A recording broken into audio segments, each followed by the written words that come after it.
ಎಲ್ಲರಿಗೂ ನಮಸ್ಕಾರಗಳು. ಈ ವಿಡಿಯೋದಲ್ಲಿ ಬೇಡರ ಕಣ್ಣಪ್ಪನ ಬಗ್ಗೆ ತಿಳಿಯೋಣ. ಬೇಡರ ಕಣ್ಣಪ್ಪ ಈ ಹೆಸರನ್ನ ಎಲ್ಲರೂ ಕೂಡ ಕೇಳಿಯೇ ಇರುತ್ತೀರಾ. ಬೇಡರ ಕಣ್ಣಪ್ಪ ತನ್ನ ಎರಡೂ ಕಣ್ಣುಗಳನ್ನ ಶಿವಲಿಂಗಕ್ಕೆ ಅರ್ಪಿಸಿದ್ದು ಯಾಕೆ ಅಂತ ಗೊತ್ತಾ? ಶಿವನ ಪರಮ ಭಕ್ತನಾದ ಬೇಡರ ಕಣ್ಣಪ್ಪನ ಶಿವಭಕ್ತಿಗೆ ಉದಾಹರಣೆಯಾಗಿ ಇನ್ನೊಬ್ಬ ಭಕ್ತನನ್ನ ಹುಡುಕಲು ಸಾಧ್ಯವಿಲ್ಲ. ಬೇಟೆಗಾರನಾಗಿದ್ದ ಬೇಡರ ಕಣ್ಣಪ್ಪ ಶಿವಭಕ್ತನಾಗಿದ್ದು ಹೇಗೆ ಗೊತ್ತಾ? ಬೇಡರ ಕಣ್ಣಪ್ಪ ಶಿವನಿಗಾಗಿ ತನ್ನ ಕಣ್ಣುಗಳನ್ನೇ ಕಿತ್ತು ಕೊಟ್ಟಿದ್ದೇಕೆ? ಕಣ್ಣಪ್ಪ ಬಾಯಲ್ಲಿ ನೀರನ್ನು ತಂದು ಶಿವಲಿಂಗಕ್ಕೆ ಅಭಿಷೇಕ ಮಾಡಿದರೂ ಶಿವನು ಅವನಿಗೆ ಒಲಿದಿದ್ದು ಹೇಗೆ? ಬನ್ನಿ ಈ ವಿಡಿಯೋದ ಮುಖಾಂತರ ತಿಳಿಯೋಣ. ಶಿವನನ್ನ ನಾವು ಲಿಂಗ ರೂಪದಲ್ಲಿ ಪೂಜಿಸಲಾಗುವ ಏಕೈಕ ದೇವನಾಗಿದ್ದಾನೆ. ಶಿವನನ್ನು ನೆನೆದು ಅವನ ಭಕ್ತರು ಶಿವಲಿಂಗಕ್ಕೆ ವಿವಿಧ ವಸ್ತುಗಳನ್ನ ಅರ್ಪಿಸುವುದರ ಮೂಲಕ ಪೂಜೆಯನ್ನ ಮಾಡ್ತಾರೆ. ಪೂಜೆಯ ಸಮಯದಲ್ಲಿ ಶಿವಲಿಂಗಕ್ಕೆ ಧಾತುರ, ಶಾಮಿ ಎಲೆ, ಎಕ್ಕದ ಹೂವು ಮತ್ತು ಬಿಲ್ವಪತ್ರೆ ಎಲೆಗಳನ್ನ ಅರ್ಪಿಸುತ್ತಾರೆ. ಇದು ಶಿವನನ್ನ ಶೀಘ್ರದಲ್ಲಿ ಸಂತುಷ್ಟಗೊಳಿಸುವುದು. ಈ ಎಲ್ಲಾ ವಸ್ತುಗಳನ್ನ ಶಿವನಿಗೆ ಅತ್ಯಂತ ಪ್ರಿಯವಾದ ವಸ್ತುಗಳು ಅಂತ ಪರಿಗಣಿಸಲಾಗುವುದು. ಶಿವನನ್ನ ಆತನ ಭಕ್ತರು ವಿವಿಧ ರೀತಿಯಲ್ಲಿ ಪೂಜಿಸುತ್ತಾರೆ. ಅವರ ಅಭಿರುಚಿಗೆ ತಕ್ಕಂತೆ ಶಿವನಿಗೆ ಪ್ರಿಯವಾದ ವಸ್ತುಗಳನ್ನ ಅರ್ಪಿಸುತ್ತಾರೆ. ಶಿವನನ್ನ ಪೂಜಿಸುವ ಹಾಗೂ ನಂಬುವ ಆತನ ಭಕ್ತರಲ್ಲಿ ನಾವೆಂದು ಹೇಳಲು ಹೊರಟಿರುವ ಭಕ್ತನು ಒಬ್ಬನಾಗಿದ್ದಾನೆ. ಶಿವನ ಈ ಭಕ್ತನು ಶಿವನಿಗೆ ತನ್ನ ಬಾಯಿಯಲ್ಲಿ ನೀರನ್ನು ತುಂಬಿಕೊಂಡು ಬಂದು ಅಭಿಷೇಕವನ್ನ ಮಾಡುತ್ತಿದ್ದನು. ಅವನು ಶಿವಲಿಂಗಕ್ಕೆ ಮಾಂಸವನ್ನ ಅರ್ಪಿಸುತ್ತಿದ್ದನು. ಅವನು ತನ್ನ ಒಂದು ಕಣ್ಣನ್ನ ಸಹ ಶಿವನಿಗೆ ಅರ್ಪಿಸಿದ್ದನು. ಆ ಮಹಾನ್ ಶಿವಭಕ್ತ ಬೇರೆ ಯಾರೂ ಕೂಡ ಅಲ್ಲ, ಕಣ್ಣಪ್ಪನು ಆಗಿದ್ದಾನೆ. ಈತನನ್ನ ಬೇಟೆಗಾರನೆಂದು ಪೌರಾಣಿಕ ಕಥೆಗಳು ಹೇಳುತ್ತೆ. ಈ ಬೇಡರ ಕಣ್ಣಪ್ಪನು ಅತ್ಯಂತ ಸರಳ ಜೀವನವನ್ನ ನಡೆಸುತ್ತಿದ್ದನು ಮತ್ತು ತುಂಬಾನೇ ಧೈರ್ಯಶಾಲಿ ಆಗಿದ್ದನು.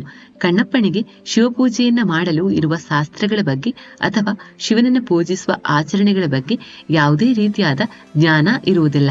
ಆದ್ರೆ ಅವನು ಶಿವನನ್ನ ತನ್ನ ಸಂಪೂರ್ಣ ಭಕ್ತಿ ಮತ್ತು ನಂಬಿಕೆಯಿಂದ ಪೂಜಿಸುತ್ತಿದ್ದನು. ಈ ನಂಬಿಕೆಯು ಅವರನ್ನ ಶಿವನ ಶ್ರೇಷ್ಠ ಭಕ್ತರಲ್ಲಿ ಒಬ್ಬರನ್ನಾಗಿ ಮಾಡುತ್ತೆ.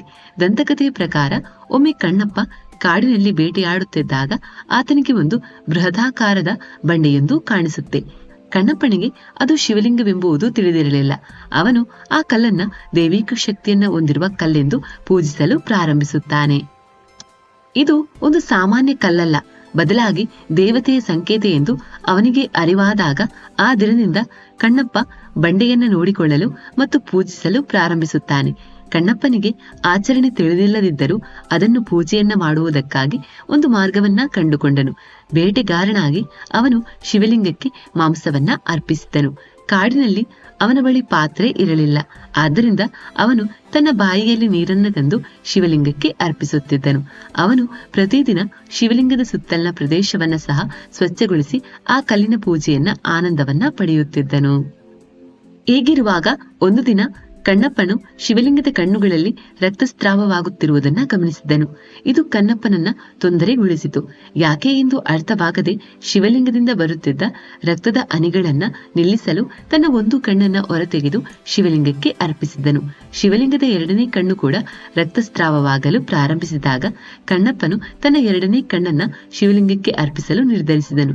ಕಣ್ಣಪ್ಪ ತನ್ನ ಎರಡನೇ ಕಣ್ಣನ್ನ ತೆಗೆದು ಶಿವಲಿಂಗಕ್ಕೆ ಅರ್ಪಿಸಲು ಹೊರಟಿದ್ದಾಗ ಶಿವನು ಕಲ್ಲಿನಿಂದ ಪ್ರತ್ಯಕ್ಷನಾಗಿ ಕಣ್ಣಪ್ಪನ ಮುಂದೆ ಕಾಣಿಸಿಕೊಂಡನು. ಶಿವನು ಕಣ್ಣಪ್ಪ ತನ್ನ ಇನ್ನೊಂದು ಕಣ್ಣನ್ನ ಕಿತ್ತು ಶಿವಲಿಂಗಕ್ಕೆ ಅರ್ಪಿಸುವುದನ್ನ ತಡೆದನು. ಕಣ್ಣಪ್ಪನ ಭಕ್ತಿಗೆ ಮೆಚ್ಚಿದ ಶಿವನು ಅವನಿಗೆ ಮೋಕ್ಷವನ್ನ ಕರುಣಿಸಿದನು. ಬೇಡರ ಕಣ್ಣಪ್ಪನಿಗೆ ಕಲ್ಲು ಕೇವಲ ಸಾಮಾನ್ಯವಾದ ಕಲ್ಲೆಂದು ತಿಳಿಯದೆ ಆ ಕಲ್ಲಿನಲ್ಲಿ ಶಿವನನ್ನ ನೋಡಲು ಪ್ರಾರಂಭಿಸಿದನು. ಆತನ ನಿಷ್ಕಲ್ಮಶವಾದ ನಂಬಿಕೆ ಮತ್ತು ಭಕ್ತಿಯನ್ನು ಕಂಡ ಶಿವನು ಬೇಡರ ಕಣ್ಣಪ್ಪನ ಮುಂದೆ ಪ್ರತ್ಯಕ್ಷನಾಗಿ ದರ್ಶನವನ್ನ ನೀಡುತ್ತಾನೆ. ಇದು ನಮಗೆ ಬೇಡರ ಕಣ್ಣಪ್ಪನ ಪರಮ ಭಕ್ತಿಯನ್ನ ಮತ್ತು ಶಿವನ ಸರಳತೆಯನ್ನ ವ್ಯಕ್ತಪಡಿಸುತ್ತೆ. ಪರಮಾತ್ಮನು ಯಾವತ್ತೂ ಆಡಂಬರವನ್ನ ಕೇಳುವುದಿಲ್ಲ, ಬದಲಾಗಿ ನಿಮ್ಮ ಶುದ್ಧತೆ ಮತ್ತು ನಿಮ್ಮ ಮನಸ್ಸಿನಲ್ಲಿರುವ ನಿಜವಾದ ಭಕ್ತಿಯನ್ನ ಮಾತ್ರ ಆತ ಕೇಳುತ್ತಾನೆ. ನೀವು ನಿಜ ಭಕ್ತಿಯಲ್ಲಿ ಪೂಜಿಸಿದರೆ ಭಗವಂತ ಯಾವತ್ತೂ ನಿಮ್ಮ ಜೊತೆ ಇರುತ್ತಾನೆ.